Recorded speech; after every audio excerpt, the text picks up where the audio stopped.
Subscribe कीजिए बिन Nasir network को और हमारी फैमिली का हिस्सा बनिए। एक सबक आमोज मज़ाहिया कहानी जरूर पढ़िए। पुराने वक्तों में लोगों को बेवकूफ बनाकर माल बटोरने के लिए एक गिरोह हुआ करता था।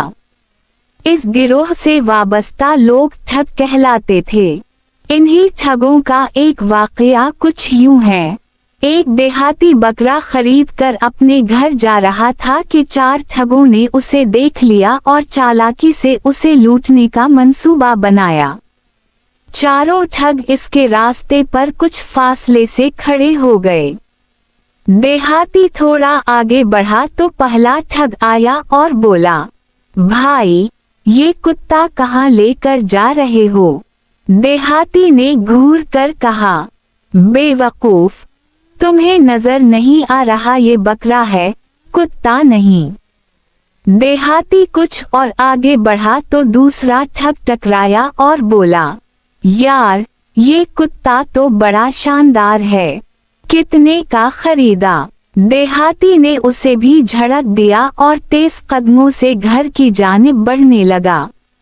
मगर आगे तीसरा ठग ताक में बैठा था और प्रोग्राम के मुताबिक बोला, जनाब ये कुत्ता कहाँ से लिया?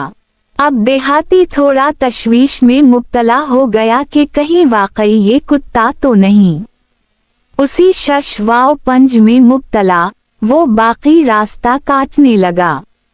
बिलाखिर चौथे ठग से टकराव हुआ, जिसने ताबूत में आखिरी कील ठोंकी और बोला, जनाब क्या इस कुत्ते को घास खिलाओगे?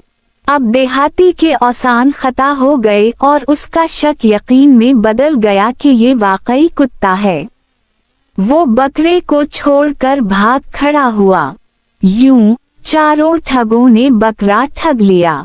हमारा मुआशरा भी उसी कस्म के नए ठगों की अलगार में है। ये ठग दरअसल हमारे ईमान के ठग हैं। ये नहीं चाहते कि लोग सच्चाई की राह पर चलें। ये ईमानदारी के खिलाफ दलीलें देते हैं ताकि एक ईमानदार शख्स मसलहत पसंदी का शिकार हो जाए। ये नाजायज मुनाफाखोरी को हक साबित करते हैं और दूसरों को भी इस कबीह फेल पर मजबूर करते हैं। ये इबादात को रसूमात और रसूमात को इबादात बनाकर लोगों को खुदा से दूर करते हैं। ये नाजायज ताल्लुकात को इश्क और चाहत का लबादा ओढ़ा कर खानदानी निज़ाम को नुकसान पहुंचाते हैं। ये हवस को मोहब्बत का नाम देकर नौजवान नस्ल को गुमराह करते हैं। ये मजहब को कल्चर से तबीर देकर लोगों को उससे मुतनफ़्फ़र करते हैं। ये जदीद दुनिया के मादरन शैतान हैं। ये हमारे पास अपनी कबीह शक्ल में नहीं आते, बल्कि सोट बोट में मलबूस होकर हमदर्द बनकर कार्रवाई करते हैं।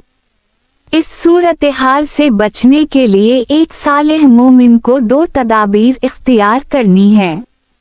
हक और बातिल के मयार को अवाम की राय से नहीं, बल्कि वही और मुस्लिमा अखलाकी उसूलों से अख्ज़ करे।